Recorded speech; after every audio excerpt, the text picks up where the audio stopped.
As part of our election coverage, we're looking at issues Canadians have told us are important but not being discussed by political leaders. Tonight, it's the opioid crisis. According to a Government of Canada report released last month, 12 people die in this country every day from an opioid-related overdose. As Mike Armstrong explains, there's no question it's a crisis, but does any politician really care? Mike? Well, Donna, people sent in this issue with all sorts of different angles: addiction, overdose, crime, but all with basically the same question. This is a crisis.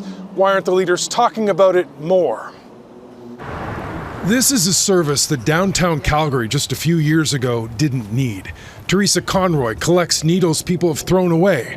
A former addict herself, she finds them everywhere. There was a guy one day I walked past and it was actually stuck into a post over my head. Now, those needles are a symptom of a problem that since the last federal election has only gotten worse.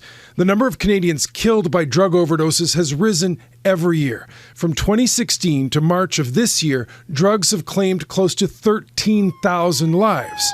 And yet, between the hustings and the leadership debate, many are upset that a Canada-wide crisis that's killing thousands is basically being ignored. If this was any other kind of issue, if this was gun violence that we were talking about, if this was contaminated lettuce or something that was killing people at that rate, then we would have definitely seen it been brought up as an election issue during those debates.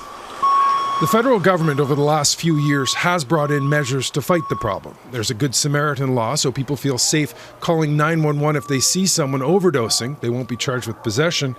And Canada's the first country to approve treating addicts with hydromorphone, a safe prescription opioid. But as very important work goes on in supervised injection sites like this one in Calgary, there are people outside dealing with the crisis from another perspective. Well, there's a lot more crime in the area. I don't like what I see on the streets. To be effective, supervised injection sites have to be close to the problem, easy to get to for the people who need them. But that's meant neighborhoods that already had trouble sometimes have to take on more. I'm really very disappointed. David Lowe runs an association of businesses in downtown Calgary. He says his members have suffered and federal politicians should be talking about it. You know, it almost seems like we're just acceptable casualties in the war on the opioid crisis here. There are a lot of issues for federal leaders to tackle in an election campaign, but this one is literally life and death. It doesn't matter what angle you're coming at it from.